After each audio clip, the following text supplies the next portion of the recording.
deputado federal. Jorge Guetem de Lima, vamos dar um bom dia. Seja bem-vindo, deputado. Bom ter aqui no programa hoje. O deputado que é do Partido Republicano, é o presidente estadual, natural de Mirim Doce. Bota aqui, comecei como garçom, virei empresário e para continuar servindo as pessoas, me tornei deputado federal. Bom, uma trajetória assim, em 3, 4 palavras que diz, né, como começa esse seu trabalho. Sempre labutou desde novo, deputado? Desde novo. E eu tava tendo uma lembrança boa quando eu venho para a região aqui, porque nós temos uma conterrânea aqui, né? Uma conterrânea lá de Mirim Doce, que é a professora Bernadette, que talvez seja conhecida de algumas pessoas que nos ouve aqui, né? É uma família queridíssima que a gente ama família bastante. Peron, Bernadette Peron. Bernadette Peron. Eu sempre falo que eu faço muita oração para a mãe dela, sabia? Olha, faço oração para a mãe dela, peço muita graça para a mãe dela, né? Porque a mãe dela era uma santa. Eu tive a oportunidade de conhecer, eu sempre falo que eu tive a oportunidade de conhecer uma santa viva, porque é raro, né, a nossa geração ter conhecido uma santa, né? E a Santa Helena, ela nos protege, a mãe da Bernadette. E a família toda querida, a Bernadette, a gente não se vê mais tanto, porque ela veio para cá, né, e a gente ficou lá no Vale, né? Mas ela sempre foi uma querida amiga e a gente tem ela como parente até, parente. E claro, não diferente talvez daqui da região, dos municípios aqui da Amurel, né, a gente terminava os estudos lá, o primário, no caso, nas comunidades, né, o primário na época, e depois não tinha mais estudo lá. E o meu pai era um agricultor, foi um agricultor lá em Pinhalzinho, no interior de Mirim Doce. Até é engraçado, porque quando eu estou no oeste catarinense, Mirim Doce é no Alto Vale, né? Então, quando eu estou no oeste catarinense, antigamente, assim, tinha uma reunião política, e eu dizia bem alto assim, eu sou de Pinhalzinho, interior de Mirim Doce, bem baixinho, porque daí o pessoal pensava que eu era de Pinhalzinho, né? Depois, que é lá no oeste, depois eles perguntavam, mas tu é de Pinhalzinho? Tu é aqui do oeste? Não, eu sou de Mirim Doce, é interior, o Pinhalzinho é interior de Mirim Doce. É uma comunidade. Então, mas eu muito cedo eu fui para Rio do Sul, daí por quê? Nós éramos em 11. O pai, naquela sabedoria dele, né? Meu pai era um líder comunitário, muito querido lá na comunidade, então, pessoa fantástica. E ele tinha 11 filhos, nós somos em 11. 2 já faleceram, então nós somos em 9. Não tinha comida para tanta boca. Então, quando os filhos iam crescendo, ele pegava meio que empurrava para fora de casa, bicho. Ele mandava para fora de casa. E eu não fui diferente. Eu peguei e fui para Rio do Sul, trabalhar de garçom. Normalmente, quem vem para a cidade grande, no caso, a gente sai do interior, ia trabalhar para quê? Ia trabalhar como? De garçom ou hotel, porque daí pelo menos tu tinha garantia do pouso e da comida. Então, tu estava garantido. E eu vim trabalhar para Rio do Sul desde os 14 anos, aí construí minha vida lá em Rio do Sul. Então, eu trabalhei até os 19 anos de garçom e depois tive a oportunidade de comprar, fiz outras atividades também, tive a oportunidade de comprar a lanchonete que eu trabalhei, que eu tenho até hoje. Tem mais de 50 anos a lanchonete Minister. E depois eu empreendi, fiz outras atividades também, né? E hoje eu tenho as empresas Minister. Inclusive, temos colaboradores aqui no sul do estado também, na nossa atividade. Nós temos em torno de 6 mil funcionários na nossa empresa, né? Então, eu estou afastado por causa do mandato, né? Mas é a família que toca, meus filhos, genro que tocam, já a nora que tocam ela. Então, fomos empreender para outras atividades, mas a política sempre teve no nosso dia a dia, sabe, Tancredo? Eu tive irmão que foi deputado, né? Irmãos prefeitos, cunhados prefeitos, o irmão da Bernadette, né, por exemplo, foi prefeito 2 vezes em Mirim Doce, lá o Henrique Peron. Então a política, por causa do meu pai, que foi vereador com 21 anos e com 80 anos, a política estava no nosso dia a dia, né? Então, política e garçom tem muito a ver, sabe? É servir as pessoas, né? Então, e eu faço política por paixão. Eu não faço política por profissão. Eu faço política para servir, eu faço política para fazer entrega, eu faço política porque é através da política. Eu tenho muito orgulho de dizer que eu sou político, sou empresário, mas estou político, né? Então, porque é através da política que você consegue mudar a vida das pessoas, impactar positivamente na vida das pessoas. E é isso que dá sentido para quem está na política. Você, Tancredo, que militou e milita tanto na política, né? Então sabe perfeitamente o que é isso. Por causa disso que o Papa Francisco, ele era muito feliz quando ele dizia, Dematê, ele dizia que a política é a forma mais elevada da caridade. A política é a forma mais elevada da caridade. E é uma verdade. Quando você faz entrega, quando você faz uma obra, quando você consegue melhorar a vida das pessoas, isso impacta positivamente. E você só consegue muitas coisas por mais dinheiro que tu tenha. Tu pode ser um empresário. O Luciano Hang, por exemplo, um grande empresário, né? Rico pra caramba, né? Mas o poder do mandato de um político tem muito mais força para transformar a vida das pessoas do que o empresário, por mais rico e por mais boa vontade que ele tenha. Então, através da boa política. O Jaime Lerner, para os mais novos, para quem não sabe, ele foi o que transformou Curitiba. Hoje o transporte urbano de Curitiba ainda é um modelo mundial. Esse modelo foi replicado em vários países. Então, ele era vanguardista, ele transformou Curitiba, transformou o estado do Paraná. E ele dizia uma coisa muito interessante, que o bom político produz dinheiro. O bom político produz dinheiro. Vamos pegar aqui, por exemplo, Sorato, o prefeito Sorato. Vai fazer uma obra, uma pavimentação, levar uma escola, levar uma unidade de saúde para uma comunidade. Valorizou aquelas propriedades lá porque tem infraestrutura próximo e tem pavimentação, acabou com a poeira e com a lama. Então ele produziu dinheiro para aquelas pessoas naquela comunidade. O bom político produz dinheiro. Né? Olha o governador Jorginho, hoje pegando exemplo, por exemplo, o exemplo do turismo, que hoje é Dia Nacional do Turismo, que você estava falando. Né? Olha, o Jorginho, desde o início que entrou, ele criou o turismo 4 estações, tirando só o foco no turismo litorâneo, levando o turismo para o interior também, para a serra, agora para a primavera e para o outono. Olha como aumentou o número de turistas, foi o estado que mais recebeu, pelo nosso tamanho pequenininho que nós somos, referente a outros estados do país, né? Mas olha, foi o estado que mais recebeu turistas. Por causa do quê? Por causa da implantação do programa de governo do Jorginho e incentivo ao turismo. Hoje nós temos linhas aéreas para Portugal, para Colômbia, para o Peru, para o Panamá, para o Chile, para a Argentina. Né? Então nós estamos recebendo muito turista.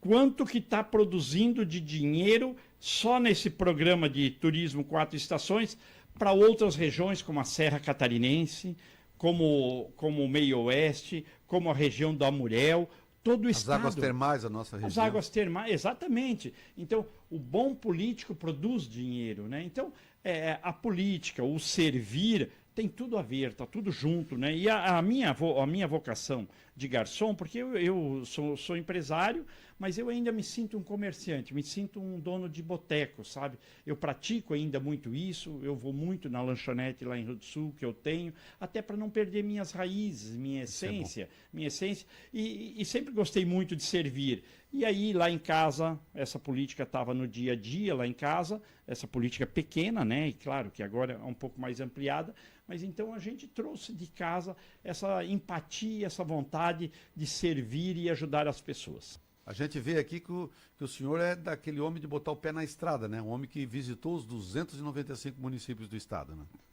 Eu sou fruto muito das circunstâncias. Eu estou de deputado federal pelas circunstâncias.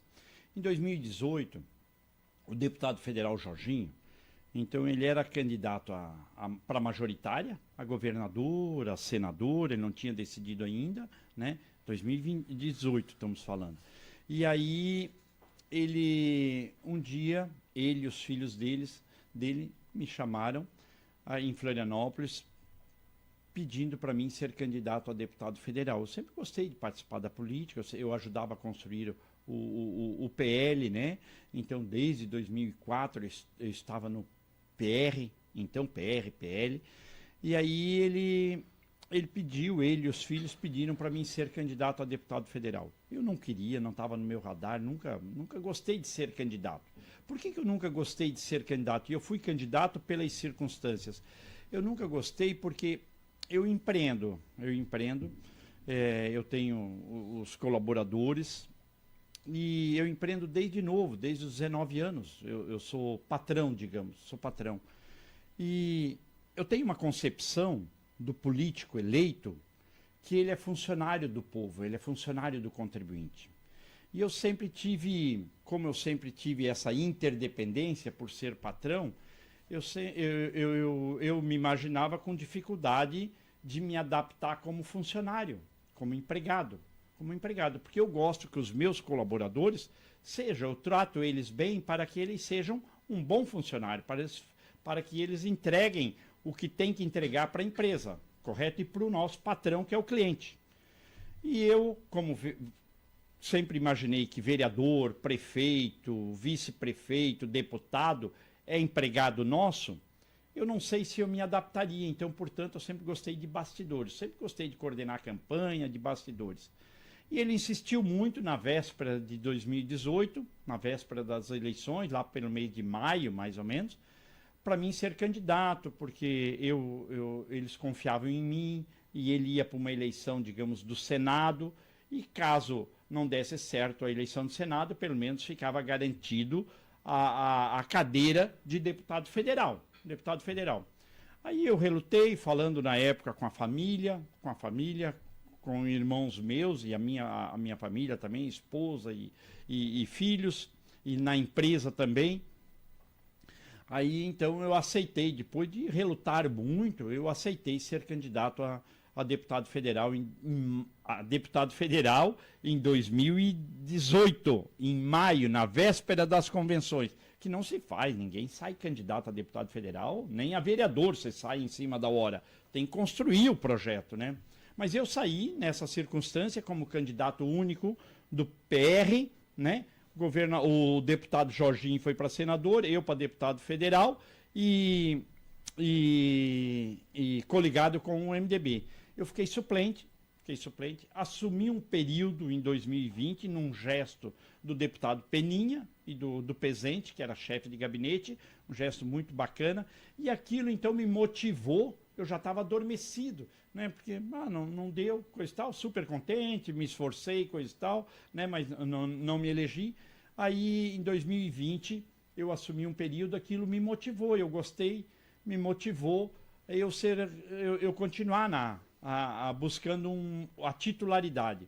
Aí eu fui trabalhar 2 anos, ininterrupto eu fui trabalhar, e montei uma estrutura, fui trabalhar, visitei os 295 municípios, sim, visitei os 295, participei das eleições municipais em, sei lá, N municípios.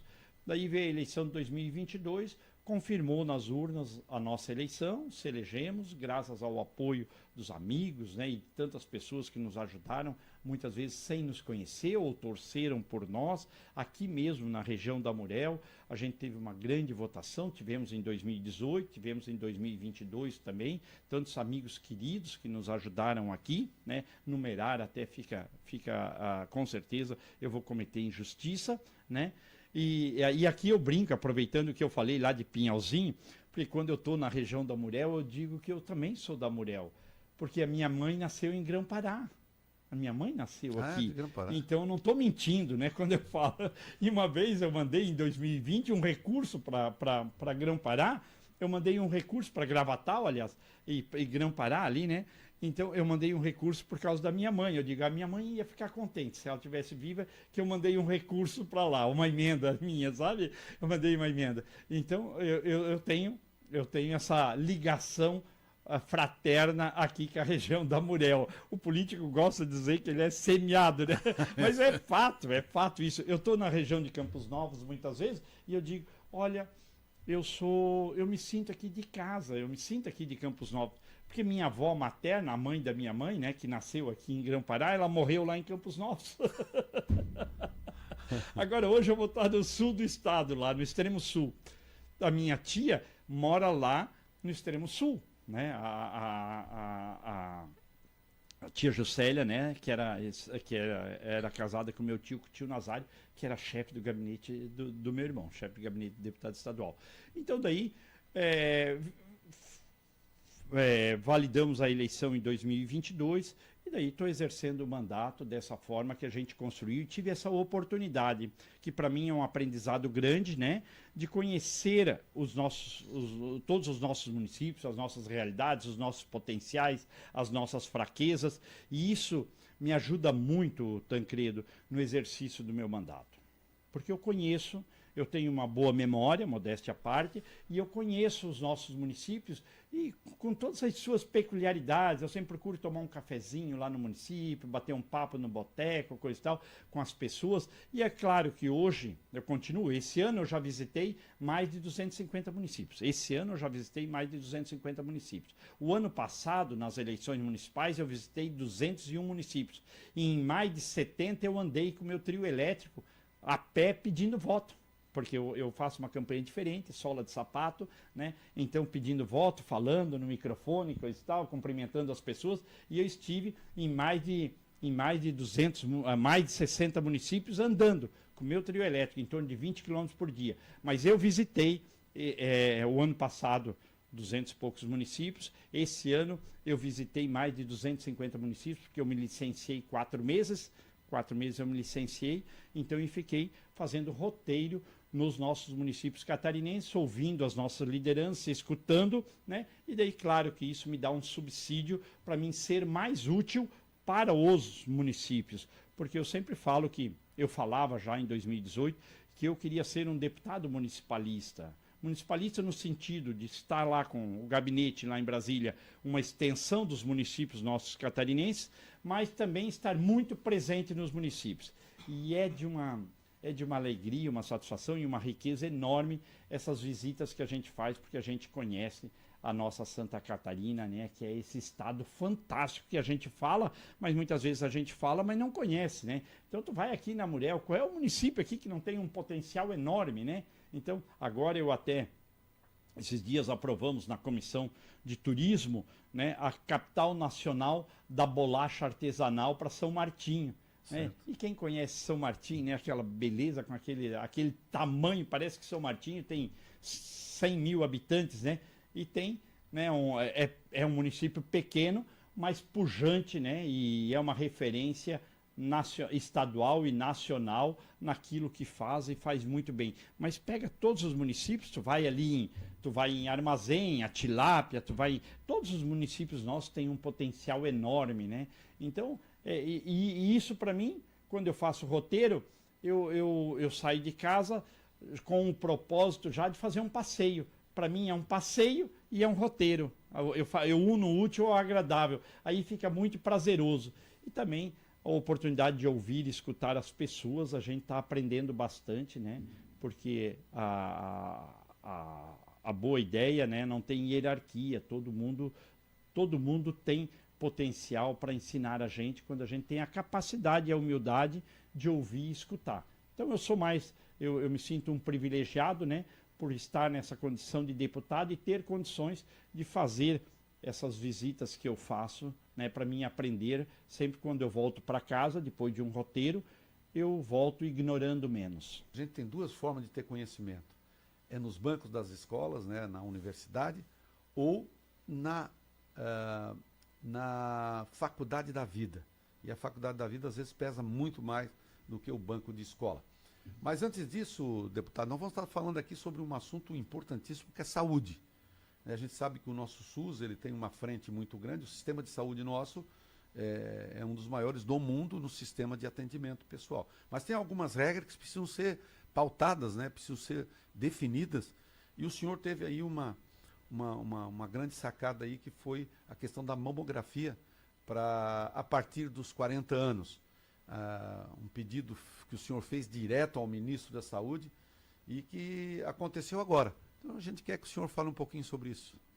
Eu como comentava antes, que o político tem que ser um servidor público, né? Eu procuro ser um bom servidor. Eu não sou um deputado de briga, né? Eu sou um deputado de diálogo. Eu gosto de entrega, eu gosto de o que é melhor para o Brasil, eu estou sempre apoiando, estou sempre ajudando, independente da ideologia, né? Eu gosto de brigar para mais saúde, eu gosto de brigar para mais estrada, eu gosto de brigar para melhorar a vida das pessoas. Essas são as pautas. Eu tenho 63 anos de idade, então com essa minha idade eu escolho as brigas que eu quero enfrentar, que eu quero encarar. E eu tenho brigado nesse sentido lá em Brasília, né? E onde eu estou no exercício do meu mandato, sendo útil para as pessoas lá onde elas moram, porque as pessoas não moram no país, elas não moram no estado, elas moram no CEP, na cidade, na rua. Elas moram aqui em Tubarão, moram em Maruí, moram em Brás do Norte, São Lugero. É aqui que elas moram e é aqui que a gente tem que criar políticas públicas para melhorar a vida das pessoas. E uma associação de mulheres, né, que trabalham aqui em Santa Catarina, eu esqueci o nome da entidade, FEMAMA, eu acho que era. Ela solicitou, FEMAMA, né?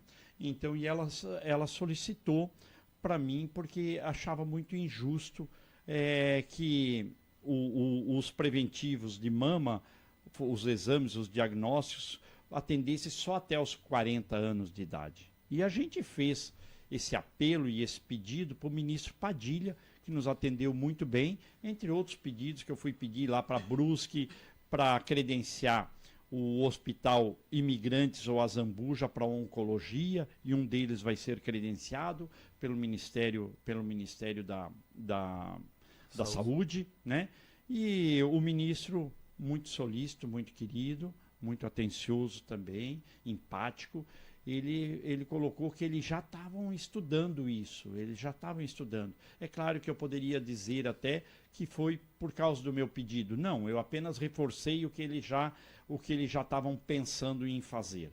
E aí, então, fiquei muito feliz porque agora ele baixou uma resolução estendendo para as pessoas acima de 40 anos também terem acesso a mamografia, né? A esse exame que é tão importante para a saúde da mulher, né? Saúde da mulher. Então, fico muito feliz quando a gente consegue resultados como esse, né? Eu tive uma oportunidade até concomitantemente parecido com essa, que eu fui no Ministério, uma das primeiras atos meus como deputado em 2023, eu fui no Ministério da Educação, levaram uma reclamação pessoal minha, né?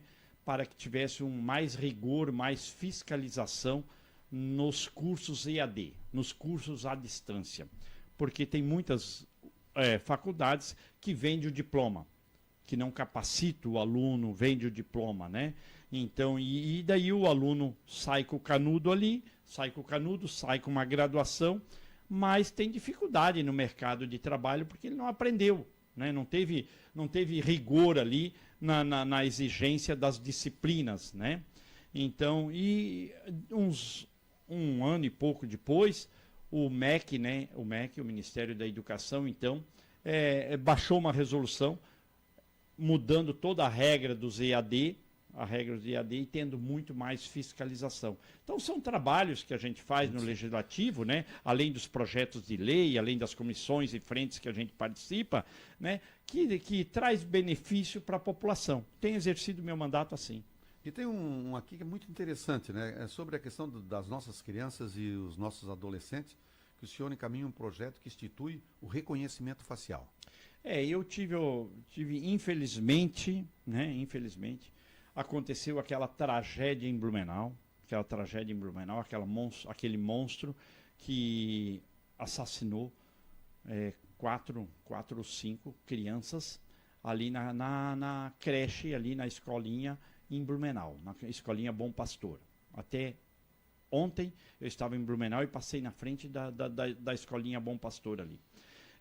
Daí na época eu levei os familiares das vítimas para Brasília, e daí o presidente Arthur Lira criou uma comissão com 14 partidos, uma comissão para tratar da violência nas escolas, prevenção da violência nas escolas. Eu tive a grata satisfação, no meu primeiro ano do exercício, ser escolhido e eu fui o presidente da comissão contra a violência nas escolas. 14 deputados, 14 partidos diferentes, e ali nós fizemos muitas audiências públicas no Brasil, né, visitando e conhecendo esses atos de violência que estava acontecendo e está acontecendo no Brasil. Essa semana ainda nós tivemos uma tragédia lá em Sobral, no Ceará, que é o berço da educação no Brasil, da educação pública no Brasil, onde tem o melhor IDEB é Sobral. Quem está nos ouvindo, educadores, sabem disso. O berço é Sobral e teve uma tragédia lá. Mas foi uma tragédia fora o ambiente escolar, porque era briga de gangue, né? Briga de facções lá. Então, resultado desse trabalho nosso na comissão, a gente criou 4 projetos de lei, 3 deles já foram aprovados na Câmara, estão no Senado. Um deles é tornar o crime hediondo, o outro é a obrigação das comunidades escolares terem um detector de metal e botão de pânico, que isso já impede de entrar com arma branca, coisa e tal, alguém no ambiente escolar, né? Ter uma certa proteção na unidade escolar. E tem mais outros projetos que a gente está aprovando. Mas, resultado dessas audiências que nós fizemos, as autoridades que a gente ouviu, esse projeto de lei é resultado disso também. Porque hoje a internet, o ambiente da internet, que é super importante, mas ele não tem uma regulamentação. Qualquer um pode criar uma conta, né, pode criar, tem um IP, cria uma conta ali e tu fica no anonimato. E daí você pode fazer um uso indevido da rede social de várias formas. Então, o que o nosso projeto de lei é bem claro? Para que a pessoa, hoje é muito fácil, tu vai no banco, como tu acessa a tua conta no banco? Tu tem que ter a biometria, tu tem que ter a tua imagem facial ali e pronto, e tu acessa a tua conta.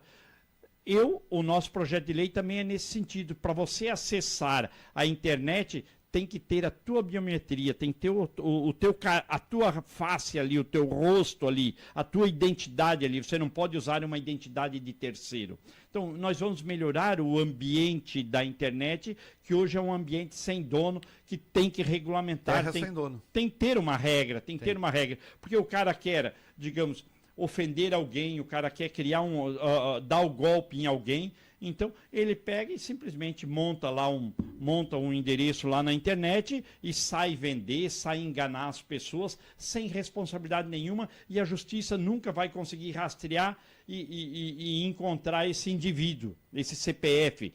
Então o nosso projeto de lei é para que todos que queiram acessar a internet tem que ter uma autenticação, uma validação. Assim como tu quer uma conta bancária, eu não posso fazer uma conta bancária num outro CPF, tem que ser no meu CPF. Quer uma conta na internet, quer acessar plataformas, redes sociais, você tem que ter o teu CPF, a tua identidade. Então, esse projeto de lei nós estamos trabalhando, o presidente Hugo Mota, já conversamos com ele, a deputada Soraya Santos também, então eu acho que é favorável a nós avançarmos e aprovar, que eu acho que vai melhorar bastante o ambiente da internet. Assim como eu tenho um projeto de lei também, que é responsabilizar os influenciadores pelas propagandas que eles fazem, pelos jogos ilegais que eles fazem. Porque hoje os influenciadores é um veículo de comunicação, de propaganda, mas eles vendem sem responsabilidade. Vende produto ilegal, vende jogo ilegal, tudo, e eles usam da boa fé dos seus seguidores, porque eles têm um crédito ali, são pessoas públicas e fazem propaganda, de repente, de jogo ilegal, que estão faturando, coisa e tal, e usando da boa-fé das pessoas. Essas pessoas, esses influenciadores, esses comunicadores, têm que ser responsabilizados também quando fizerem uma propaganda indevida, porque é injusto, por exemplo, Tancredo, você aqui, você você tem consequências se você faz uma propaganda enganosa. Por que que esses caras não têm? E hoje muitos influenciadores têm mais poder e mais influência do que a mídia tradicional. Então nós temos que regulamentar isso, nós temos que ter coragem de regulamentar isso. Então nós temos um projeto de lei nesse sentido, responsabilizando os influenciadores ou comunicadores que usam da boa-fé das pessoas para o seu benefício próprio, e a gente tem visto no Tigrinho, a gente tem visto venda de droga de influenciadores, venda de produtos ilegais, né, sem consequência nenhuma. Simplesmente eles faturam, lá uma vez ou outra é que um influenciador vai ser preso. Agora, se nós tivermos rigor, se essas pessoas saberem que eles podem ser punido, vai diminuir. Porque o Barroso fala bem, e da mesma forma eu tenho um projeto de lei que criminaliza o jogo ilegal. Porque hoje nós temos o jogo legal, as bets e apostas esportivas, coisa e tal. Mas de cada 10 bet legal, tem 1000 bet ilegal. E não tem consequência nenhuma, porque o jogo ilegal no Brasil, conforme o Código Penal, é apenas um termo circunstanciado, não tem consequências. Então, eu tenho um projeto de lei, tive no Ministério da Fazenda umas 2 semanas atrás, pedindo parceria deles para nós aprovarmos, avançarmos nesse projeto, tornando o jogo ilegal crime. Porque a vida, o professor Barroso nos ensina que a vida é feita de incentivos e riscos. Se você tem risco real de ser punido, você passa a fazer a coisa séria. Agora, se você não tem risco nenhum de estar na legalidade ou na ilegalidade, você vai continuar na ilegalidade, porque daí você não paga imposto, você tem um monte de benefício, você tem mais lucro financeiro. Então, nós temos que criar regras claras e quem não tiver na legalidade, seja punido. É Jorge Guetem de Lima, que... né, colocando aqui para nós sobre as suas ações na Câmara Federal. Eu deixei uma especial para esse bloco, deputado, que é uma coisa que chama muita atenção e deu muita conotação, muito destaque. Foi quando o senhor também assume a frente parlamentar do micro e pequenas empresas do país. O senhor pode falar com propriedade disso, né? Eu me sinto ainda comerciante, né? Então eu falo quando eu tenho debates. Eu estava há uns dias atrás em Salvador, num debate lá sobre os MEIs e micro e pequenas empresas, né? Que essa frente parlamentar da micro e pequena empresa já foi conduzida e coordenada pelo deputado federal Jorginho Melo e pelo senador Jorginho Melo, né? Que tantos projetos criou, um deles foi o Pronamp, criado pelo senador Jorginho, né, e contribuiu muito, e continua contribuindo agora como governador. Estou à frente, sou presidente da frente parlamentar, e o que eu tenho feito, eu fui para Brasília conhecendo um pouco do sistema, Então, eu tenho procurado dialogar muito lá em Brasília, né, com todos os espectros políticos, porque para a gente avançar em projetos de lei, para a gente avançar em criar políticas públicas para esse Brasilzão, a gente tem que dialogar com todos.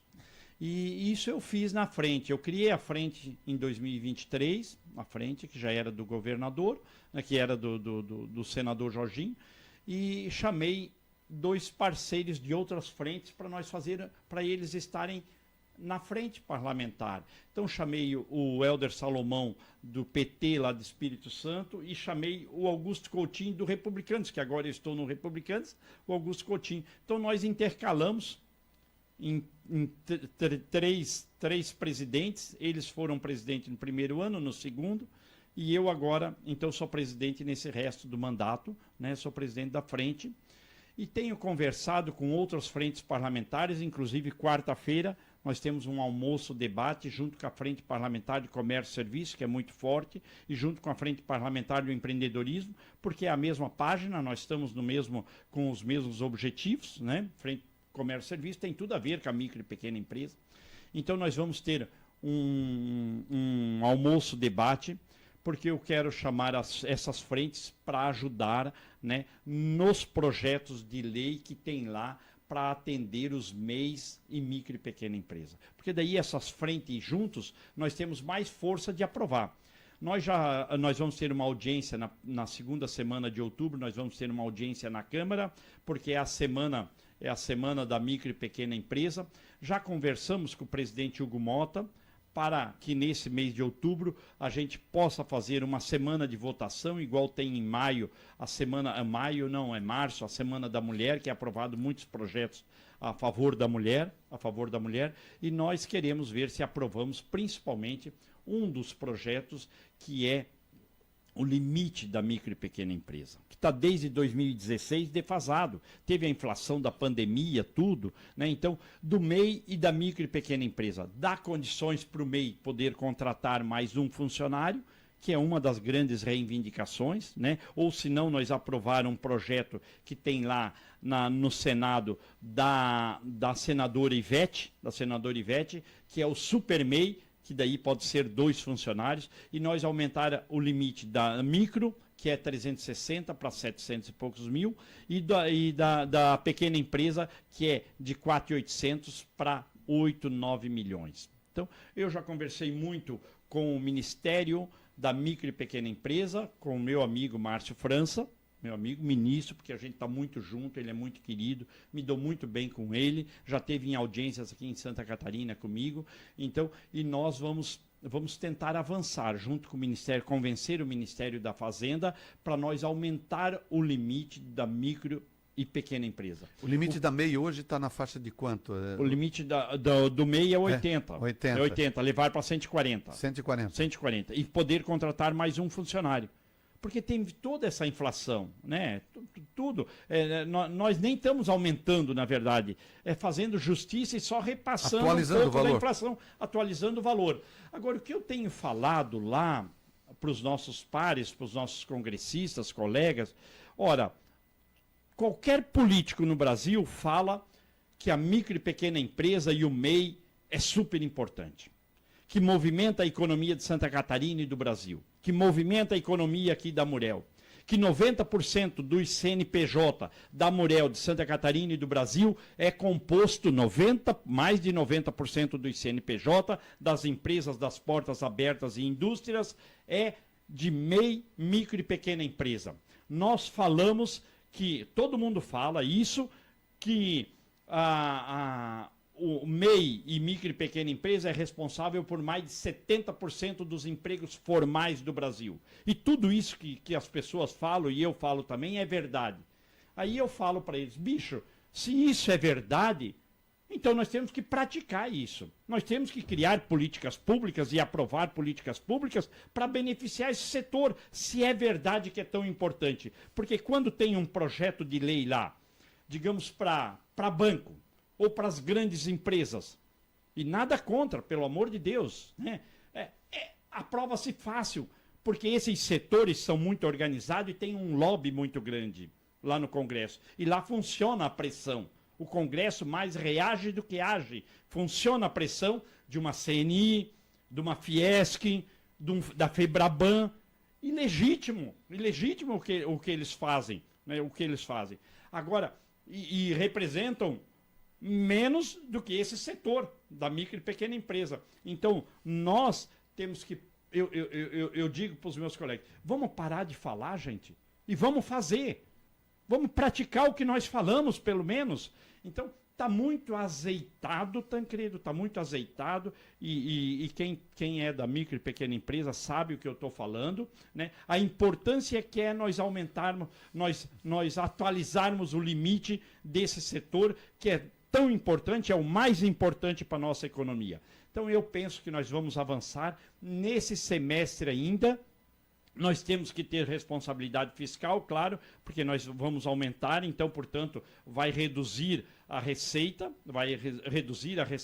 nós temos que ter a compensação, igual vai ter agora na isenção do imposto de renda, que é super importante, e eu já estou com uma PEC, com um projeto de lei, para que a isenção do imposto de renda, que vai passar agora, nós vamos aprovar, provavelmente, semana que vem, a isenção até R$5.000, que nós aprovamos também a isenção do imposto de renda para o MEI e para a micro e pequena empresa até R$5.000. Então nós já queremos estender nessa pegada da isenção do imposto de renda para a pessoa física, nós estender também para micro e pequena empresa. Isso é fazer justiça com esse setor que é tão importante para a nossa economia. E eu penso que nós vamos avançar. Então, com muita humildade, nós temos conversado com essas frentes, com os outros parlamentares, para nós ter mais força, para nós aprovarmos esses projetos. Porque eu entendo, eu não trabalho pelo holofote, eu não trabalho pelo status. Eu quero é saber de resultado.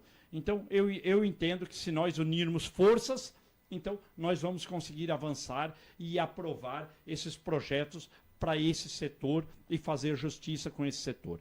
Assim nós fizemos Tancredo, assim nós fizemos no Desenrola. O Desenrola veio para a pessoa física. Depois, um projeto meu, relatado pelo deputado Augusto Coutinho, meu amigo lá de Pernambuco. Então, nós aprovamos o Desenrola para micro e pequena empresa também.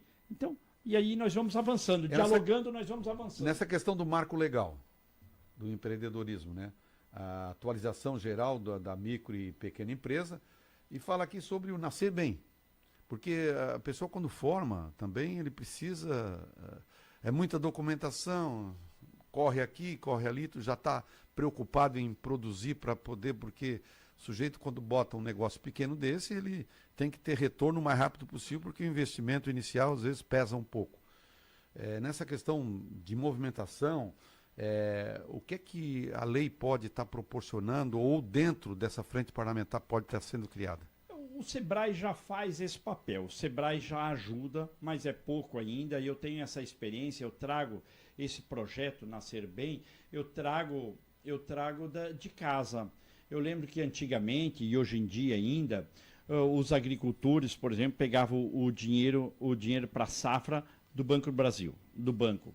E o banco tinha os seus fiscais que iam lá, né, ajudar o agricultor para não desviar o dinheiro e ele aplicar lá na lavoura. E o agricultor, quando pegava o dinheiro da safra, a primeira coisa que ele fazia, o que era? Era pagar o banco. Pagar o banco para manter o crédito.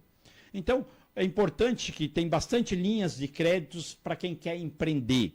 E o empreendedor, assim como eu, a gente é muito empírico. Eu mesmo me quebrei várias vezes. Eu quebrei várias vezes, bicho. Por quê? Por ignorância, sabe? Por você não ter limite, tu querer empreender, é o espírito do empreendedor, né? É esse. E a gente não faz o dever de casa, Primeiro já está ganhando um pouquinho mais, tu já começa a gastar mais. Uma coisa primordial para o nosso setor, para quem empreende, para quem tem um negócio, quem está nos ouvindo, é você ter um salário.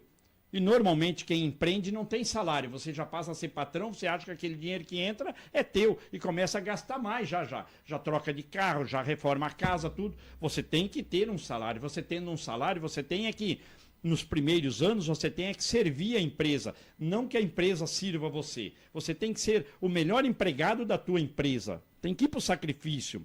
Então, e isso não tem hoje. Então é importante que nós capacitamos bem os empreendedores, nós orientamos bem os empreendedores para que eles, porque tem uma mortandade muito grande nos primeiros anos da micro e pequena empresa. Os primeiros 2, 3 anos tem uma mortandade muito grande. Então é importante que os comerciantes, os empresários, MEIs, micros e pequenas empresas, eles tenham uma capacitação, eles tenham acesso a crédito com juros subsidiado, mas ao mesmo tempo eles tenham um acompanhamento, uma capacitação desses órgãos de crédito para que eles não quebrem, para que eles façam o dever de casa e depois diminua essa mortandade nos primeiros anos de vida da micro e pequena empresa. Então, essa política pública é importante para nós, porque normalmente as grandes empresas, elas começaram como pequenas empresas. Elas começaram um negocinho pequenininho, foi aumentando e cresceu. Mas muitas delas não chegam nesse patamar, elas não têm essa oportunidade de crescer, porque ela já morre. Então, se nós cuidarmos melhor dela, embalar bem, como a gente faz com um filho, com um bebê, a gente cuida, depois ele começa a andar sozinho. Mas primeiro tem que ter o andador, tem que segurar na mãozinha tem dele, apoio, né? Para ele começar a andar sozinho, ter a sua interdependência. Dentro dessa linha, deputado, só para a gente encerrar essa questão dos projetos, eu estava olhando aqui, tem vários dos projetos que o senhor estão tramitando, o senhor contempla, enfim. A questão das condições aos jovens, a capacitação, né, curso, acompanhamento, treinamento, está dentro disso. Entra dentro disso dessa né, manter, né, viva. Porque o brasileiro é muito empreendedor, é um dos países mais empreendedor do mundo. Né? Então, todo mundo quer empreender agora mesmo com esses aplicativos, né? O cara trabalha numa plataforma, num aplicativo, ele já é empresário. Ele é empresário. E ele começa ali pequenininho e vai querendo expandir. Então é importante capacitar ele.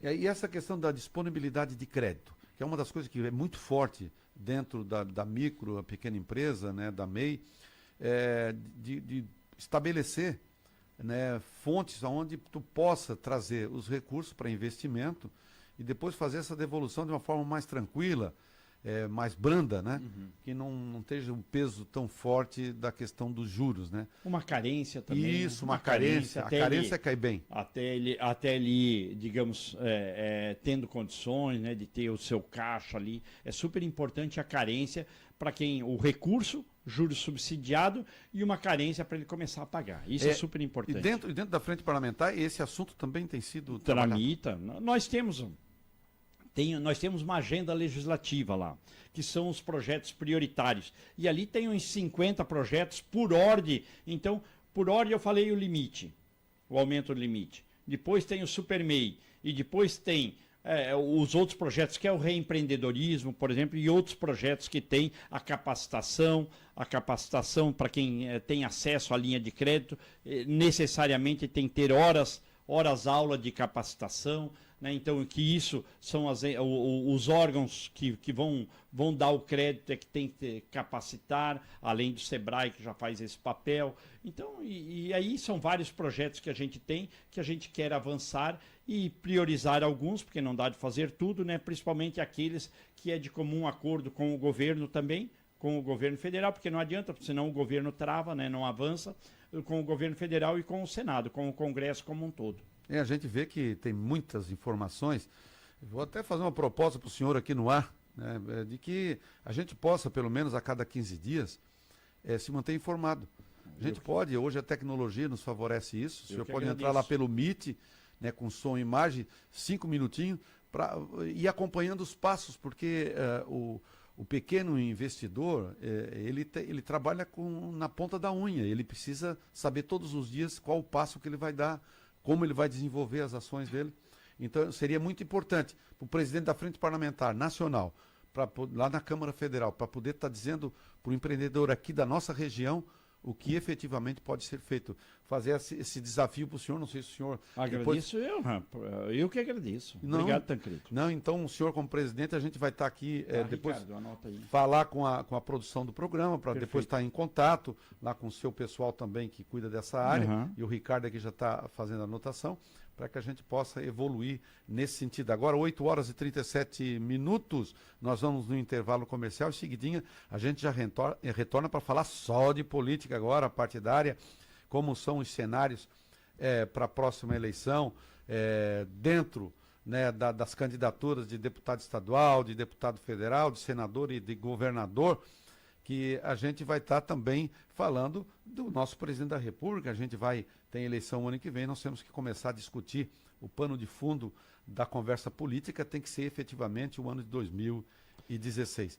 E então, eu queria falar do São Venceslau ainda, que hoje é dia do São Venceslau. Isso, depois então antes de nós entramos no São Venceslau aí. Tá bom. Tá bom então, deputado. O republicano teve uma verdadeira transformação, né? Foi destituído os diretórios municipais, feito toda uma roupagem e a gente sente um crescimento e um desenvolvimento do partido no Estado.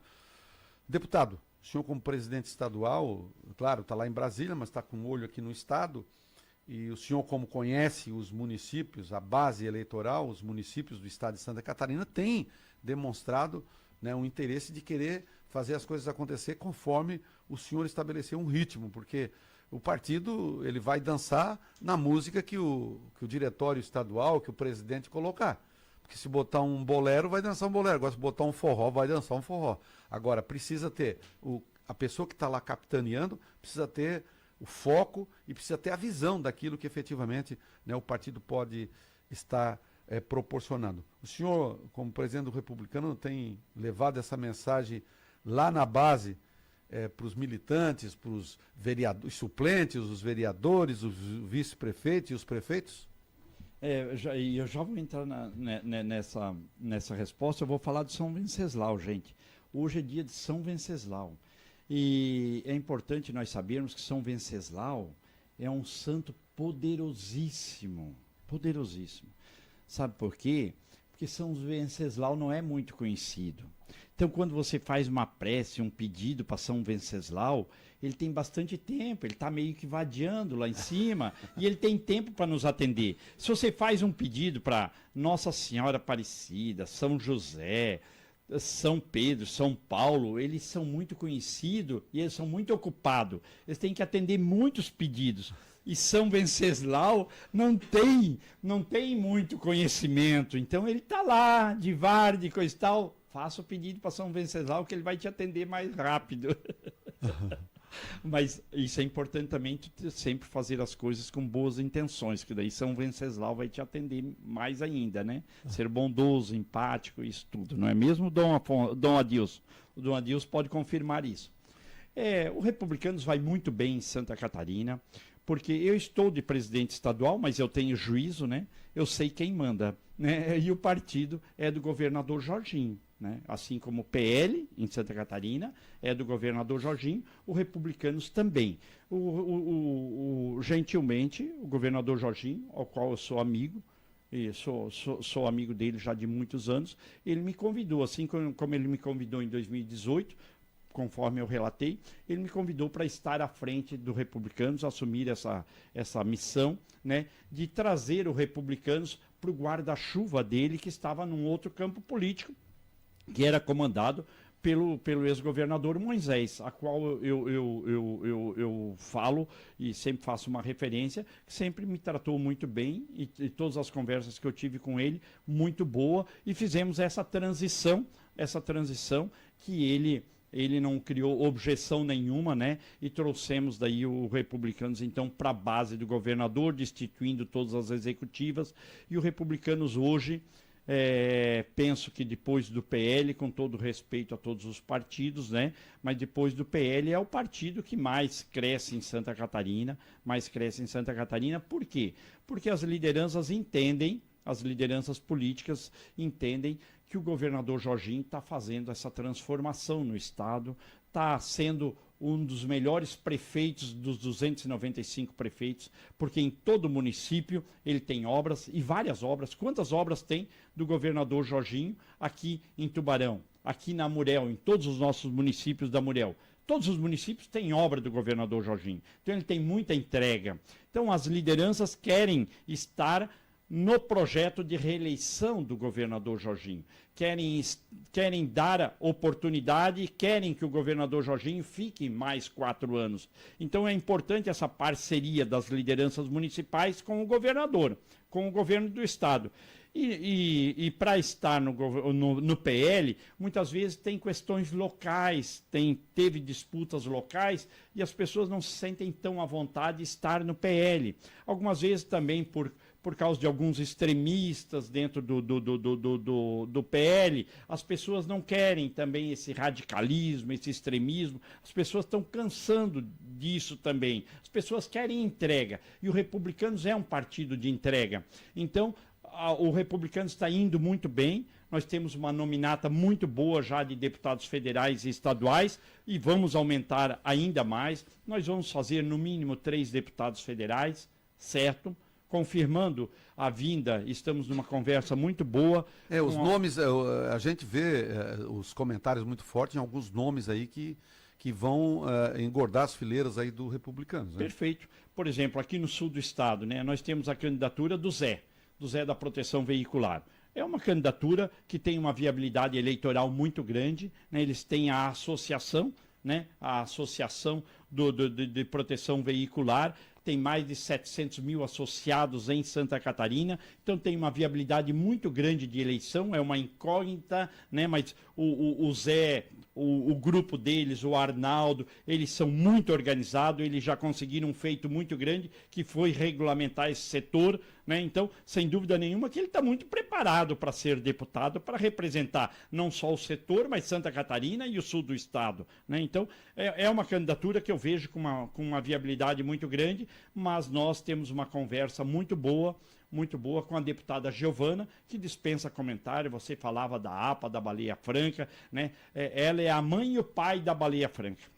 Ela é a mãe e o pai do Morro dos Cavalos, a deputada Giovana. Então, e tem tudo para a deputada Giovana também estar nas fileiras do Republicanos, para ela continuar lá na Câmara dos Deputados, né, essa grande deputada aqui que dispensa comentário e é muito bem-vinda no Republicanos. Mas nós temos o deputado Darcy, nós temos a Vera, nós temos várias Darcy lideranças. Darcy de Matos, né? Então nós temos várias lideranças, vamos fazer 3 cadeiras sem dúvida nenhuma. Nós temos uma nominata de deputados estaduais muito boa, vou me ater aos nomes aqui do nosso sul do estado. Nós temos lá do extremo sul o prefeito de Balneário Gaivotas, o Quequinha, se ele não for, vai ser o Motinha, filho do grande deputado Manuel Mota. Manuel Mota. Vindo ali para Criciúma, nós temos o Potelé, que é pré-candidato, o Jefferson Monteiro é pré-candidato, nós temos o Expedito, que é pré-candidato aqui. Expedito Michels, que é da FUCAP, para quem não conhece, né? Da Fundação e agora Universidade. E vai ocupar uma cadeira lá, da Univinte, né?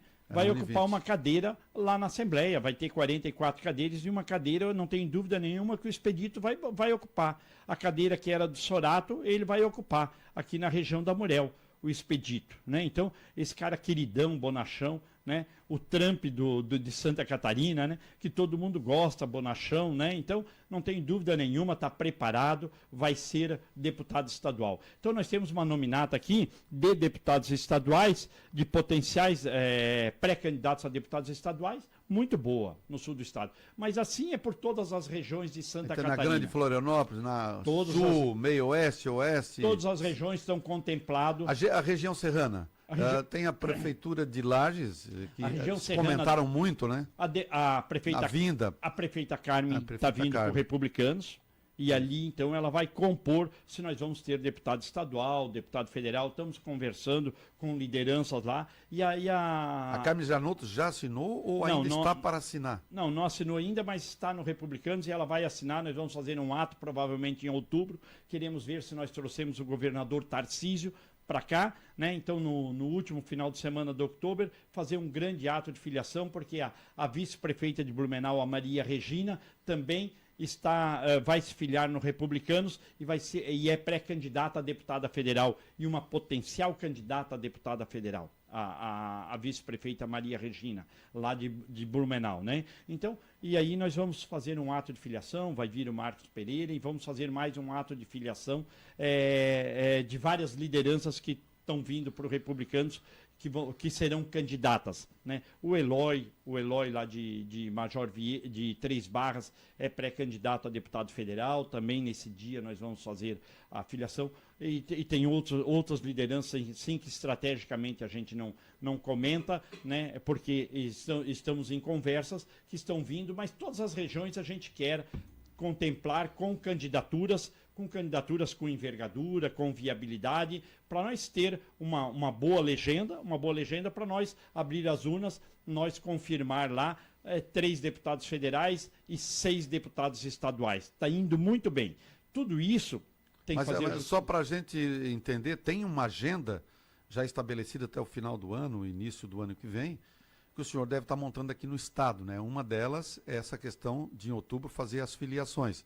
Existe alguma outra movimentação que o senhor está fazendo? Porque tem aqueles que vão ser candidatos, que não vão ser candidatos, que vão federal, que vão estadual, as lideranças municipais, e aí a gente vê que o senhor, por conhecer o estado todo, tem pontuado, tem visitado, tem convidado boas lideranças para poder estar dentro do processo. A gente observa que, além dessa vinda, né, da cúpula nacional aqui em Santa Catarina, deve ter alguma outra estadual. O senhor tem para confirmar para nós se vai ser esse ano, o ano que vem, como vai ser os procedimentos? Não, hoje mesmo nós temos um grande ato lá no extremo sul. Eu estou saindo daqui e vou para o extremo sul. Um grande ato lá de filiações no extremo sul, né? Com bastante lideranças lá, inclusive o Quequinho, o Almides, que são prefeitos de Santa Rosa e de Balneário Gaivota. Então, junto com suas lideranças que estão vindo para o Republicanos. E assim, regionalmente, a gente sempre faz. Certo. Regionalmente, a gente sempre faz. Mas são várias mãos. Nós trabalhando, os outros pré-candidatos a deputados estaduais e federais também estão trabalhando. O Darcy de Matos, por exemplo, está montando executivas em muitos lugares. Os nossos coordenadores aqui, por exemplo, na Murel, o Ricardo faz esse trabalho construindo partido aqui. Candidaturas nós já temos de bom tamanho. A vinda da Giovana, eu não tenho dúvida nenhuma que ela vai trazer muitas lideranças, né? Pela liderança que ela tem no PSDB, ela vai trazer muitas lideranças para os Republicanos. Agora a prefeita Carmen também vai intensificar esse trabalho, mas há muitas mãos, principalmente do Bruno, o filho do governador, do Juca, irmão do governador, e do próprio governador, construindo Republicanos. Então a gente trabalha a várias mãos, junto com a nossa executiva, o Bispo Mota, né, que é deputado estadual. Então tem muita gente trabalhando Republicanos em várias regiões do estado. Mas quem mais trabalha mesmo é o próprio governador, né? O próprio governador, porque as lideranças também procuram o governador para estar próximo dele, né? Para estar próximo dele. E aí o governador faz os encaminhamentos, respeitando todos os outros partidos coligados também, né? Porque o governador tem outros partidos que estão coligados e ele respeita e procura tratar a todos, né, da melhor forma, cuidando de todos. Não, o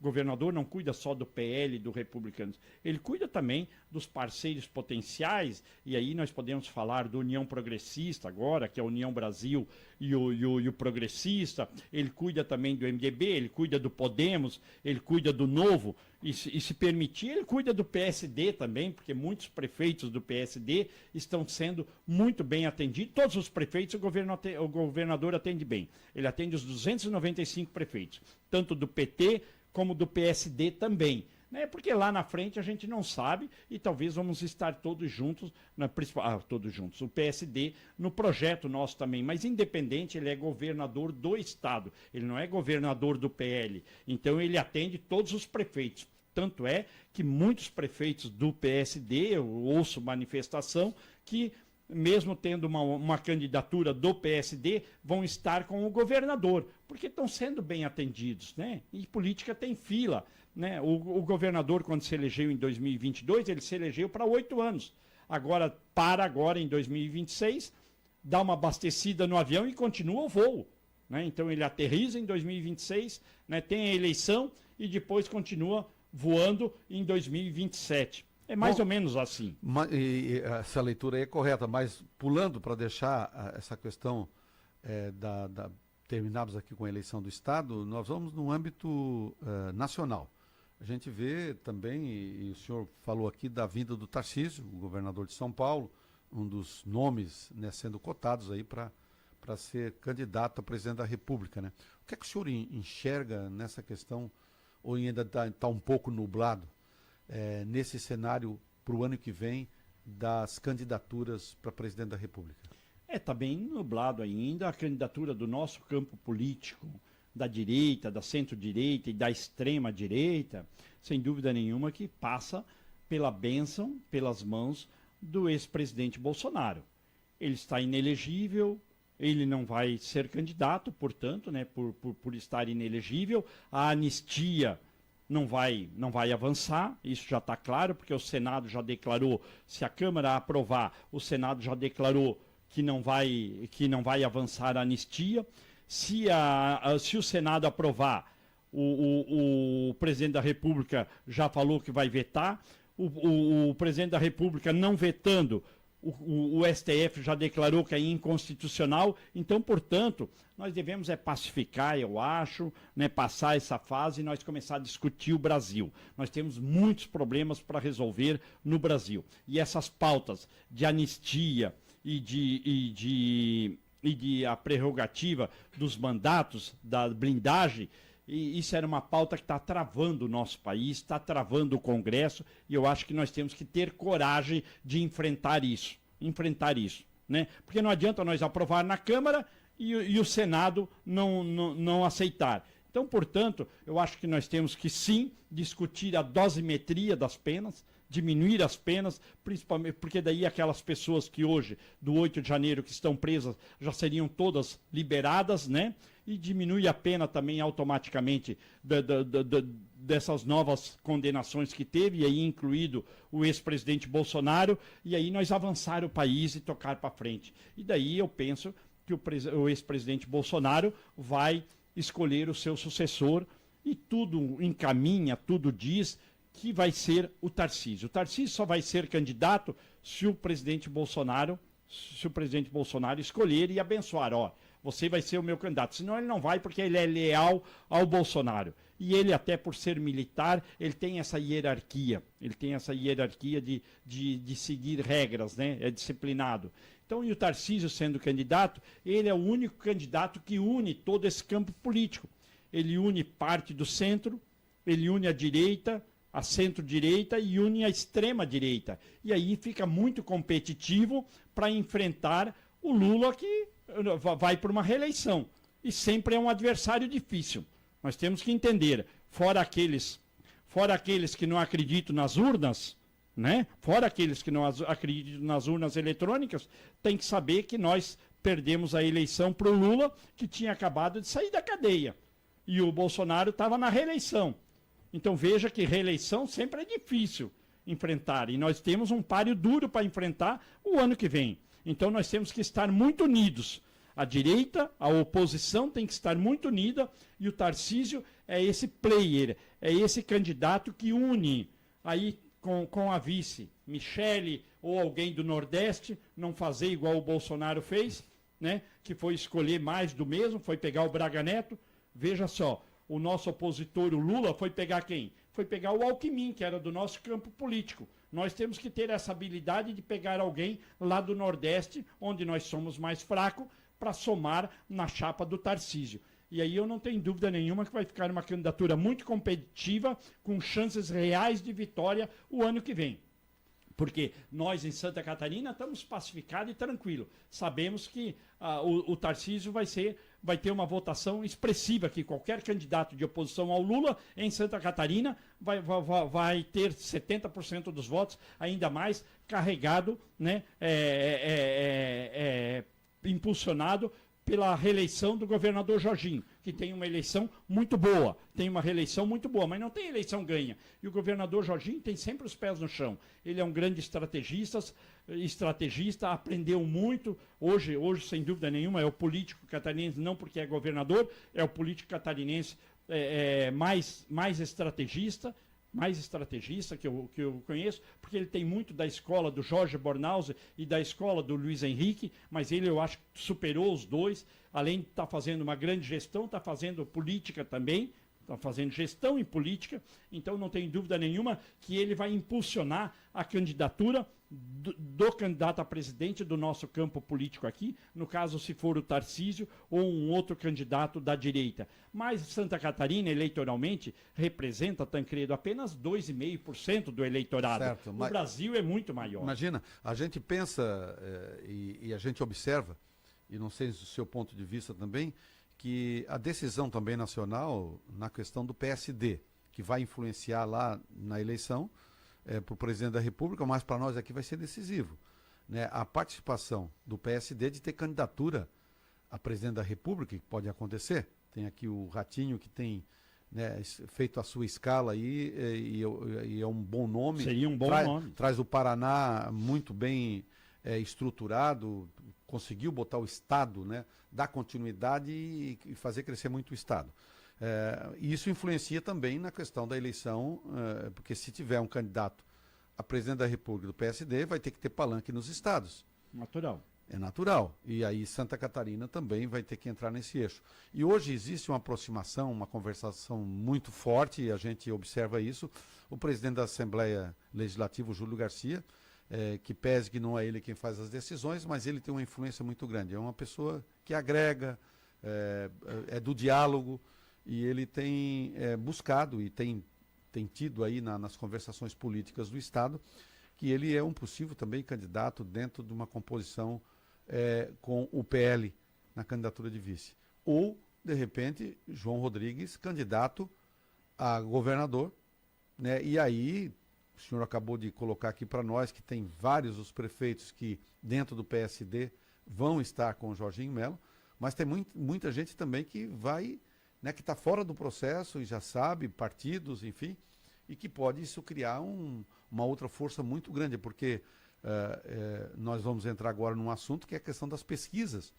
Nós temos uma pesquisa aí recente, feita até para que o senhor, para esclarecer essa minha ponderação, essas minhas colocações, para o senhor fazer uma análise um pouco mais profunda, né? Porque a gente sabe que em todo o momento o cenário muda, porque de repente um grupo age com um nome, de repente traz, o senhor tem experiência disso, porque o senhor está fazendo aí uma montagem de partido no Estado, está surgindo novos nomes, vão compor quem é melhor esse, quem é melhor aquele. Então, foi feita uma pesquisa pela Gazeta do Povo, né, do Paraná, publicada na quinta-feira agora, dia 25, dia 24 ela já estava pronta, mas publicada, e teve uma repercussão muito grande no meio político de Santa Catarina e nos comentários políticos.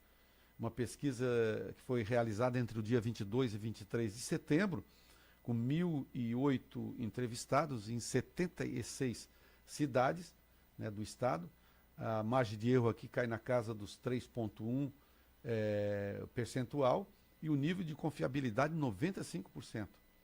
Se as eleições fosse hoje, aí tem muito que mudar os cenários, né? Mas se fosse hoje, o governo e o Senado em Santa Catarina possivelmente seriam do PL. Como diz o Piara Bosch, né? Seria barba, cabelo e bigode.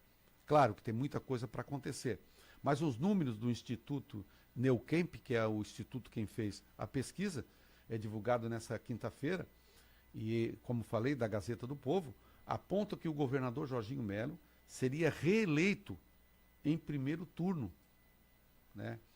E os dois cenários testados na pesquisa seria o PL, né, o vereador do PL no Rio de Janeiro, Carlos Bolsonaro, teria a indicação do voto nessa pesquisa com o maior número. Então, uma leitura que se faz. E em segundo, a Carolina Detone. Carolina Detone aparece em segundo. Então, dentro de todos os cenários feitos, e aqui eu posso dizer os números, porque as pessoas perguntam, mas de que forma, né, a pesquisa vai colocar? Então, nós vamos colocar aqui do governador. Por exemplo, no primeiro cenário, o Jorginho Melo está com 46%, João Rodrigues com 22,9%, Décio Lima com 15%, que vai variar entre 15% e 18%, que são os votos de esquerda, e que não sabe 11,1%. Em branco nulo, 5%. No segundo cenário, para governo do Estado, Jorginho Melo aparece com 47,1%, João Rodrigues com 21,3%, a Frânio Beaupré com 6,9%, Paulo Eichel, do PT, que é ex-prefeito de Brusque, com 5,9%, Paulo Bauer, do PSB, com 1,6%, Marcos Vieira com 1,1%, não sabem 10,8%, e brancos e nulos 5,4%. A rejeição, que é o que vai pesar, né, nessa questão, o Paulo, do PT, tem a maior rejeição, com 37,2%. O Afânio Beaupré, né, do PSOL, tem 22,5% de rejeição. Jorginho Melo com 20,1% de rejeição. João Rodrigues com 6,2% de rejeição. Paulo Bauer com 3,6% de rejeição. E, por último, Marcos Vieira com 0,8% de rejeição. Isso para o governo do Estado. Agora entra num assunto que a gente fala do barba, cabelo e bigode, que é do Senado. O Carlos Bolsonaro aparece na pesquisa, no primeiro cenário, com 32,5%. A Carolina Detoni com 18,1%. Décio Lima com 15,9%, é o 15% dos votos de Santa Catarina. 15,9%. Espiridião Amin com 9,5%. Carlos Chiodini com 4,5%. Gilson Marques do Novo com 4,3%. Não sabem 10%, 10,5%. No segundo cenário, Carlos Bolsonaro aparece do PL com 32,4%, Carolina Detoni com 20,9%, Décio Lima com 15,02%, ainda está dentro do cenário dos 15%, Espiridião Amin aumenta para 11%, porque tira algumas candidaturas lá em cima, Carlos Chiodini com 4,8%, e não sabem 10,1%, nulos e branco 5,5%. Cenário do segundo turno no voto do senador. Aí juntando os dois cenários, ficou assim: Carlos Bolsonaro com 26,1%, Carolina Detoni com 24,1% e Espiridião Amin 15,1%. Décio Lima com 12 e pouco também, que vai na casa ali dos 15%. Carlos Chiodini com 5,8%, não sabe 10% e 6,6%. Bom, agora que vem a questão do primeiro e segundo voto, porque essa é uma leitura do Senado, para poder fazer a votação. Agora tem os dois votos, porque um vai puxar o outro. Correto. Aí tu começa no primeiro e no segundo cenário botar, olha só como fica. Carlos Bolsonaro com 58,5%. Carolina Detoni com 45%. Porque o sujeito que vai votar no Carlos vai votar na Carolina. Então, está ali no segundo voto. O Décio Lima, por uma questão de não estar coisa, passa a 27,2%. Espiridião Amin, 26,1%. E Carlos Chiodini, 10,6%. Eles não colocaram aqui um cenário com a Carolina fora e mantendo os outros 4 candidatos, que seria o Carlos Bolsonaro, o Décio Lima, o Espiridião Amin e o Carlos Chiodini. Então, possivelmente, o segundo voto do PL vai eleger qualquer senador. O segundo voto do PL vai eleger qualquer senador. Então não importa se vai ser do PL ou aí agora a unidade que é União Progressista. o P, né, União Progressista, menos eu acho que o PT nesse caso aqui não entra, ou o Carlos Chiodini. Correto. Então é muito interessante porque aqui tem o predomínio do PL no estado de Santa Catarina. Então a gente observa que, claro, pela formação dos partidos, a criação de novos partidos, eu digo estruturação de novos partidos, a busca de novas coligações, e a única coisa que a gente observa aqui é que no Senado não tem que conversar, o governo do estado tem que conversar. Agora, no Senado, eu vejo que o PL, e aí na leitura aqui da pesquisa feita, tem um indicativo de eleger os dois nomes. Quem vai eleger a segunda cadeira do Senado, a primeira do PL, a segunda vai ser o próprio PL.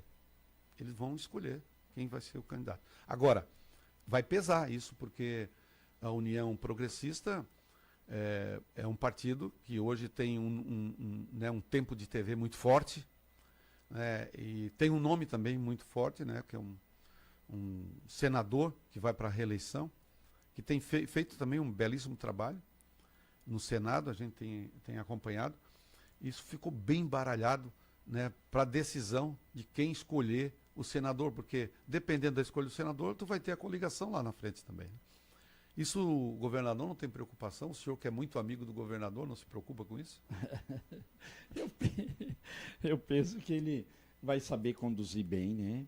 e chegar num consenso, né? Ele trata as coisas com muita responsabilidade, né? E está construindo a reeleição, assim como ele construiu a eleição desde 2018, ele está construindo a reeleição desde o momento que ele se elegeu governador, né? Então cuidando da gestão e construindo também a reeleição. Eu diria que no campo político nosso, do governador, tem uma vaga garantida, que é do senador Esperidião Amin. E eu costumo dizer que feliz, nós temos que ter coragem, eu acho que as lideranças políticas e empresariais de Santa Catarina, entidades, nós temos que ter coragem de escolher o que é melhor para nós, né? Então, e o senador Esperidião Amin é super importante no projeto e feliz do Estado que tem um candidato como o senador Amin. Feliz do Estado que tem um senador como Esperidião Amin. Eu acho que das 27 unidades da federação, todas elas gostariam de ter um Amin para chamar de seu. É um senador com toda a competência, inteligência, intelecto que tem, né? Que os serviços prestados, o legado que o senador tem para Santa Catarina e para o país. Então, o governador pensa em ter no projeto União Progressista. Portanto, ele tem reservado uma vaga eu penso que ele tem reservado uma vaga para o senador Esperidião Amin, para a reeleição do senador Esperidião Amin. Isso é bom para o nosso projeto da reeleição do governador, como também é bom para o estado de Santa Catarina. E aí, eu tenho defendido que nós temos um nome que representa muito bem a direita, a extrema-direita, e é muito leal ao ex-presidente Bolsonaro, que é a Carol Detoni.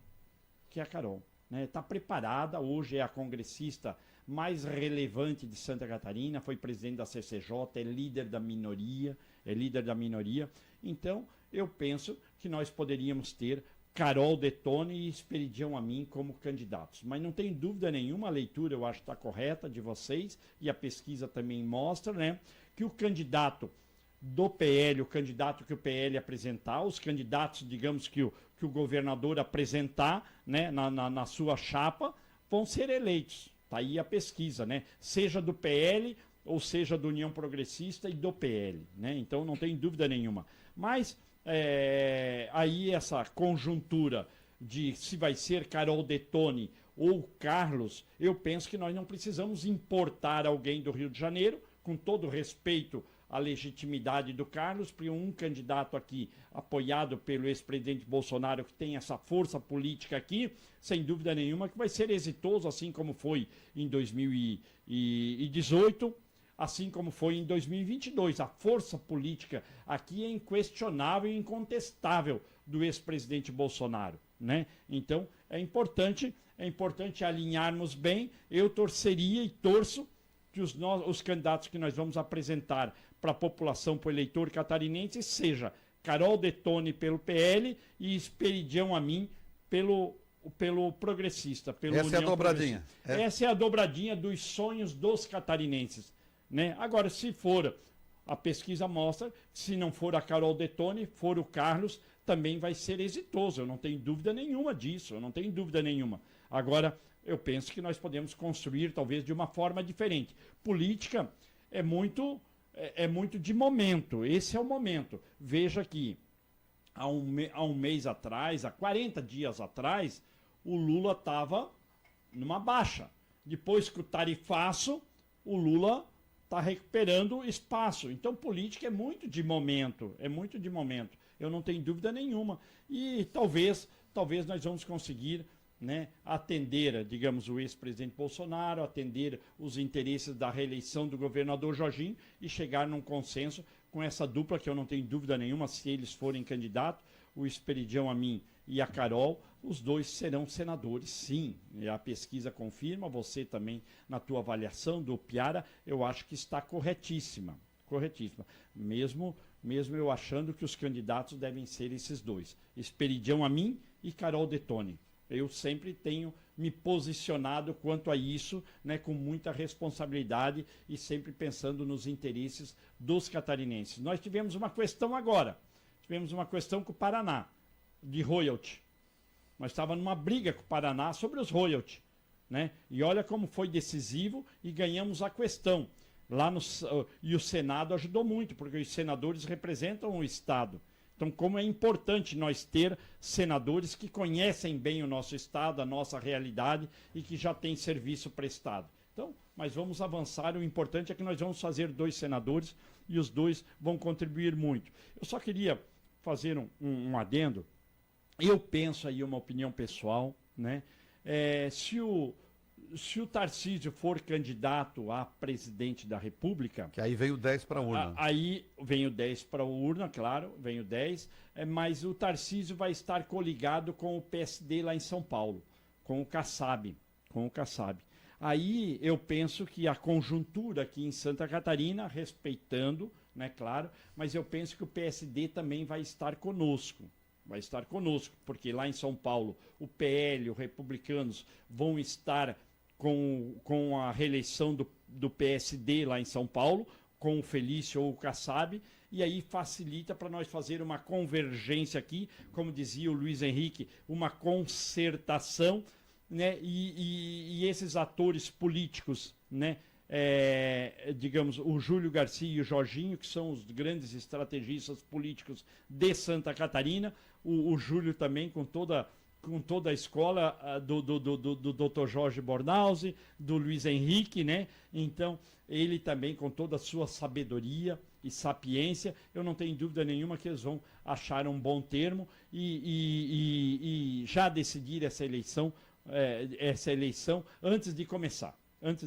Já vai decidir. Mas é legítima a candidatura do João Rodrigues, eu respeito, é legítimo. Eu sempre gosto de respeitar os outros partidos e respeitar as outras candidaturas, né? E tem grandes lideranças, aqui o PSD, aqui no sul do estado mesmo, o Clésio Salvaro, tudo, e a gente sabe das lideranças que tem, os potenciais que tem. Mas eu penso que podemos convergir ali na frente, considerando que é a vontade popular, e a gente vê dos prefeitos que nós já estejamos juntos já no primeiro turno. Ok, olha aí, bem atualizado, né? O deputado Jorge Guetem, que tem feito aí um belíssimo trabalho, não só lá na Câmara, mas também como presidente estadual do Republicano. Encerrando o programa, bom o bate-papo, a gente aprende todos os dias. E com certeza aprendemos muito hoje, né? E um assunto que ficou aqui, que eu acho que é muito importante para o pequeno, para o microempresário, para as MEIs aí a gente vê que existe aí uma tensão muito forte e nós vamos estar atualizando os nossos ouvintes aqui da região. Agora nós estamos indo embora, agradecemos de coração a participação aqui do deputado Jorge Guetem de Lima, Jorge Guetem que prontamente nos atendeu, tem uma agenda, vai sair daqui já voando baixo para poder contemplar, né, a sua passagem aqui pelo sul do estado, vai até o extremo sul do estado.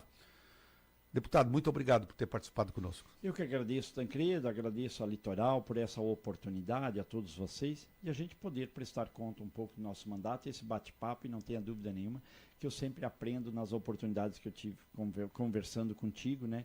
E hoje também eu aprendo bastante, e que são Venceslau e Cosme e Damião nos abençoe. Okay. Né? Um bom final de semana.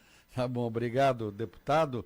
Agradecer também aqui o Ricardo, que está aqui conosco, que é o ponta de lança aqui na nossa região, do deputado Jorge, né, da presidência estadual do partido. Agradecer o Dematê, sempre aqui conosco, 50% do programa. Deixa eu mandar um abraço só para o Anselmo e para o Cláudio Rocha, meus amigos. O Cláudio Rocha. Em nome do Cláudio Rocha, eu quero estender um abração para o Penacho, para todo mundo aqui, né? Que eu tenho tantos amigos aqui, né? E o Anselmo, queridão, em nome do Anselmo, para todo o pessoal da prefeitura ali, daqui de Tubarão e tantos amigos, né? O Expedito, o Aurimar, e o pessoal aí vai, que eu né? falei. Mas, então, a Bernadette Peron não pode Bernadette, esquecer. Né? Então, o apelido dela era Bega, lá em Mirindoce. Agora em Tubarão, já é cidade maior, professora, é Bernadette. É professora Bernadette. A Bega da nossa professora Bernadette. Então, estamos indo embora. Um forte abraço para todos que nos acompanharam, pela nossa audiência. E a gente deixa aí um beijo no coração de cada um. e até sábado que vem